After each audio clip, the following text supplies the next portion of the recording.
ଅନୁଗୁଳ ନାଲକୋ ଥାନା ଗିରାଙ୍ଗ ବଳରାମ ପ୍ରସାଦ ଗ୍ରାମ ଏକ ଢାବା ନିକଟରେ ସାଇକେଲରେ ଘରକୁ ଫେରୁଥିବା ଜଣେ ଯୁବତୀଙ୍କୁ ଟଣା ଅଟରା ପରେ ବାଇକ୍ ଛାଡ଼ି ଯୁବକ ଫେରାର ହୋଇଯାଇଛି।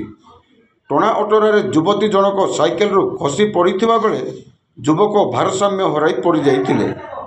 ଝିଅଟି ଚିତ୍କାର କରିବାରୁ ସ୍ଥାନୀୟ ଲୋକ ଜମା ହୋଇଥିବାରୁ ବାଇକ୍ ଚାଳକ ବାଇକ୍ ଛାଡ଼ି ଯୁବକ ସେଠାରୁ ଚମ୍ପଟ ମାରିଥିଲା।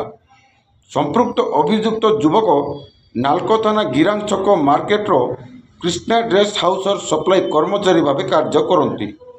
ସେହିପରି ଯୁବତୀ ଜଣକ ବଳରାମ ପ୍ରସାଦ କେନ୍ଦୁପାଟଣା ବାସିନ୍ଦା ହୋଇଥିବା ବେଳେ ସେ ଗିରାଙ୍ଗ ଛକର ଏକ ଡ୍ରେସ୍ ଦୋକାନରେ କାର୍ଯ୍ୟ କରନ୍ତି।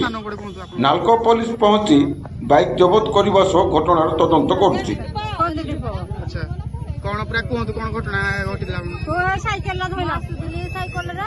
आम दी जन आसुलु से मो साइकल धरी पकड़ा कौन कला माउसी कोन तोडी हे साइकल तो सार धइला मो ताको ठेल देगिरे चाबी लागितला को बडुगा पका देगिरे साइकल एदी कर देगिरे पका देगिरे पळैला आ कोन सार कहिया। अच्छा अच्छा।